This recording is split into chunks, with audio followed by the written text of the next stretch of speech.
What is up, guys? Today is another day in a new video. As you can tell, I'm in a hotel room. This is my first time vlogging in a hotel, so this is fun. Today we're going to talk about something really funny but annoying with the new Canon R3 that just got announced today. So let's get into it. Alright, so number one, the new Canon R3 came out and it's $6,000. Pretty good price for, considering the 1DXs were like $6,500, but if you want to see an entire video about the R3, I'll put it up here whenever I make it, which should be very soon. There's some really cool specs and details about it that we don't know or didn't know that we do now. So I'm going to go over those in that video, so feel free to hit the subscribe button down below to keep up to date on all the new cool stuff. So today's going to be a pretty quick, easy video. I just wanted to talk about the fact that the new Canon R3 has overheating issues already, and we haven't even touched it yet. So this is fantastic. This is what we live for, right? My whole purpose of getting the R3 was to avoid overheating issues because my R5 is quite trash, to be honest. So I love the camera. It puts out an amazing image, but it's really frustrating. To note the R3, you kind of need to know this. It shoots in 6K and 6K RAW and 4K oversampled, which oversamples from 6K. So it's an important thing to note and something that we didn't know that it did and does now. So let's just talk about the overheating issues that the R3 will have, because it's just phenomenal. Note that 4K 30 oversampled from 6K will not overheat, apparently, according to Canon's spec sheet.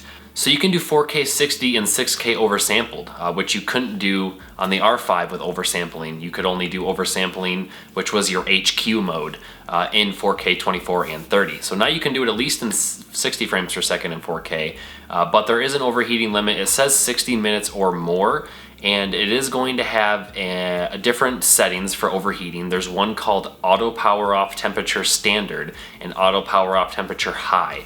If you have the settings set to high, some things can be a little bit different, but no matter what you're set on, you can do 60 minutes or more with the R3. Also to note, the R3 has an unlimited record limit, I think for all different resolutions, but I'm not 100% sure because Canon's spec sheet isn't the best with that.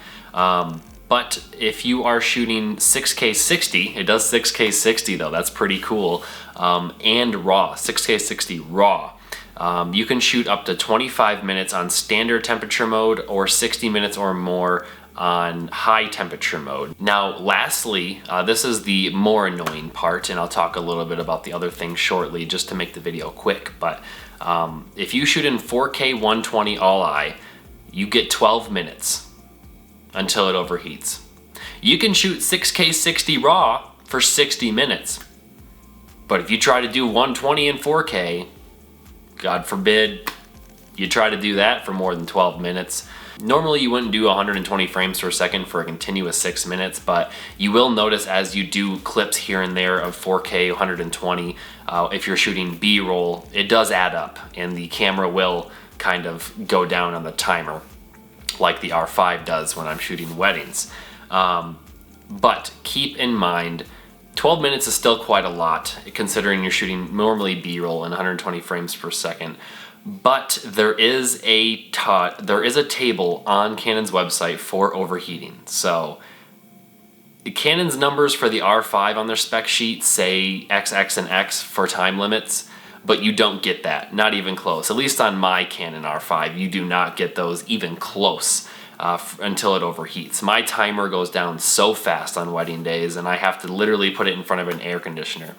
The one thing to note with this is that, like I kind of mentioned, it does have a pretty large limit. So 25 minutes, 60 minutes or more is what it says on Canon's website for some of these. And 4K 30, 6K oversampled is not affected by heat. But that is a long time. Shooting 4K 60 for an entire 60 minutes, that is a long time. It's definitely going to be a 100% more usable camera than the R5.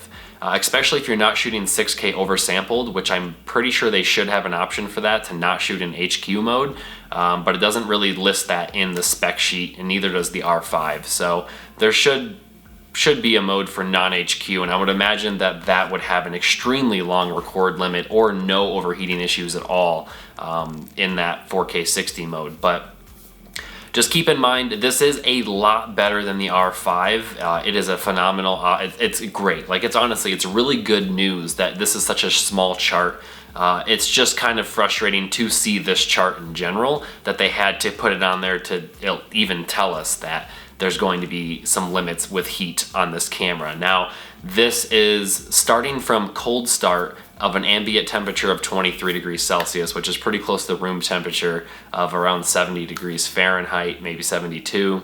So keep in mind, if you are shooting on a 90-degree day, if you live in hotter climates, or if it's very humid, it might bring down the limit, which is why the R5 is not that great. Just keep that in mind. It's gonna be a great camera. I'm super excited. To preface, I already pre-ordered the camera, so it's gonna be awesome. But just keep in mind, the camera's already, well, let's hope for the best. That's all I'm gonna say. When I get the camera in my hands, I'll do some tests and I'll let you guys know what I find out. But as for now, that's it for this video. I hope you guys enjoyed, and I'll see you on the next one.